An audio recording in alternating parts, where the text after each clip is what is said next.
Hi hello welcome to time 24x7. మరి ఈరోజు ఇండస్ట్రీలో ఇంపాక్ట్ క్రియేట్ చేస్తున్న తారల గురించి కొన్ని ఇంట్రెస్టింగ్ విషయాలు తెలుసుకుందాం. తెలుగు సినిమాకు సంక్రాంతి పండుగ అనేది పెద్ద మార్కెట్ అని తెలిసిందే. ఈ సీజన్ను టార్గెట్ చేసుకొని సినిమాలను ప్లాన్ చేస్తుంటారు దర్శక నిర్మాతలు. మెగాస్టార్ చిరంజీవికి సంక్రాంతి సెంటిమెంట్ ఉంది. ఈ సీజన్లో ఆయన నటించిన చిత్రాల్లో ఎక్కువ శాతం మంచి విజయాలని సాధించాయి. ఇక 2026 సంక్రాంతి బరిలో మనశంకర వరప్రసాద్ గారు బాక్స్ ఆఫీస్ బరిలో దిగునున్నారు. ఈ నేపథ్యంలో చిరంజీవి కెరియర్లో మనశంకర వరప్రసాద్ గారు సహా ఇప్పటి వరకు విడుదలైన సంక్రాంతి సినిమాలు ఏమిటో ఇప్పుడు చూద్దాం. తెలుగు సినీ ఇండస్ట్రీకి సంబంధించినంత వరకు సంక్రాంతి అతిపెద్ద సీజన్. అందుకే ఈ ఫెస్టివల్ రోజున తమ సినిమాలను విడుదల చేయాలని బడా హీరోల నుంచి అప్కమింగ్ హీరోల వరకు అందరూ ఉవ్వెత్తున ఊగుతూ ఉంటారు. ఇక చిరంజీవి కూడా తన కెరియర్లో ఎన్నో సినిమాలను సంక్రాంతి కానుకగా విడుదలైన నుంచి మంచి విజయాలే గెలిచారు.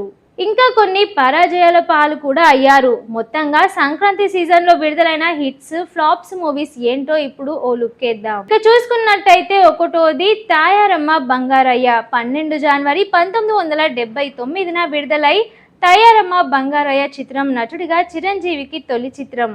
ఇక ఈ సినిమా బాక్స్ ఆఫీస్ దగ్గర మంచి విజయాన్ని సాధించింది. రెండవది ఆడవాళ్ళు మీకు జోహార్లు.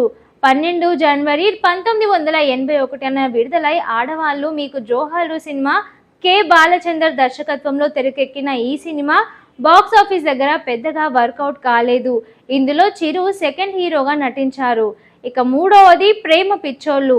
14 జనవరి 1983 చిరంజీవి కోదండరామిరెడ్డి కాంబినేషన్లో తెరకెక్కిన ప్రేమ పిచ్చోళ్ళు హిందీలో బాసు చటర్జీ దర్శకత్వంలో వచ్చిన షాక్స్ కి సినిమాకు రీమేక్. హిందీలో బాసు చటర్జీ దర్శకత్వంలో వచ్చిన షాక్ ఇన్ సినిమాకు రీమేక్. ఈ చిత్రం బాక్స్ ఆఫీస్ దగ్గర ఫ్లాప్ గా నిలిచింది. సోలో హీరోగా చిరంజీవికి తొలి సినిమా. ఈ సినిమా బాక్స్ ఆఫీస్ దగ్గర డిజాస్టర్ గా నిలిచింది. చట్టంతో పోరాటం 1985 జనవరి 5 విడుదలై చట్టంతో పోరాటం సినిమాను కె రాఘవేంద్రరావు సోదరుడు కె బాపయ్య దర్శకత్వం తెరకెక్కించారు. ఈ సినిమా సంక్రాంతి బరిలో బాక్స్ ఆఫీస్ దగ్గర ఓ మోస్తరు విజయాన్ని అందుకుంది. కిరాతకుడు 1 జనవరి 1986 నూతన సంవత్సర కానుకగా విడుదలైన చిత్రం కిరాతకుడు. చిరంజీవి ఏ కోదండరామిరెడ్డి కలయికలో వచ్చిన 13వ మూవీ. సంక్రాంతి కానుకగా విడుదలైన ఈ చిత్రం బాక్స్ ఆఫీస్ దగ్గర అట్టర్ ఫ్లాప్ గా నిలిచింది. దొంగ మొగుడు 9 జనవరి 1987 విడుదలై దొంగ మొగుడు చిత్రాన్ని ఏ కోదండరామిరెడ్డి డైరెక్షన్ చేశారు. సంక్రాంతి కానుకగా ఈ చిత్రం బాక్స్ ఆఫీస్ దగ్గర బ్లాక్ బస్టర్ గా సక్సెస్ అయింది. హీరోగా పూర్తి స్థాయి సక్సెస్ అందుకున్న తొలి చిత్రం అని చెప్పాలి. మంచి దొంగ 14 జనవరి 1988 కె రాఘవేంద్రరావు దర్శకత్వం వహించిన మూవీ ఇది. ఈ సినిమా సంక్రాంతి బరిలో మంచి విజయాన్ని నమోదు చేసుకుంది. ఇక అత్తకు యముడు అమ్మాయికి మొగుడు 14 జనవరి 1989 విడుదలైంది. అత్తకు యముడు అమ్మాయికి మొగుడు సినిమా సంక్రాంతి బాక్స్ ఆఫీస్ దగ్గర విడుదలై ఇండస్ట్రీ హిట్ గా నిలిచింది. హిట్లర్ 4 జనవరి 1997 విడుదలై హిట్లర్ చిత్రాన్ని ముత్యాల సుబ్బయ్య దర్శకత్వం వహించారు.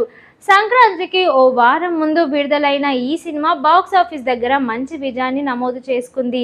ఇక స్నేహం కోసం జనవరి 1, 1999 కెఎస్ రవికుమార్ దర్శకత్వంలో చిరంజీవి స్నేహం కోసం మూవీతో పలకరించారు.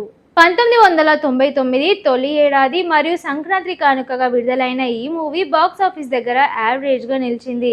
అన్నయ్య 7 జనవరి 2000 విడుదలైంది. చిరంజీవి ముత్యాలయ సుబ్బయ్య దర్శకత్వంలో తెరకెక్కిన అన్నయ్యగా సంక్రాంతి విన్నర్ గా నిలిచింది. ఇక మృగరాజు 11 జనవరి 2001 విడుదలైంది. చిరంజీవి గుణశేఖర్ దర్శకత్వంలో చేసిన మృగరాజు మూవీ బాక్స్ ఆఫీస్ దగ్గర డిజాస్టర్ గా నిలిచింది.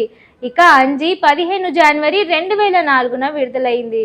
చిరంజీవి హీరోగా కోడి రామకృష్ణ దర్శకత్వం తెరకెక్కించిన అంజీ మూవీ బాక్స్ ఆఫీస్ దగ్గర డిజాస్టర్ గానే నిలిచింది. ఖైదీ నంబర్ 150 11 జనవరి 2017 మెగాస్టార్ చిరంజీవి హీరోగా రీ ఎంట్రీ ఇచ్చిన మూవీ ఇది. ఖైదీ నంబర్ 150 విడుదలైంది.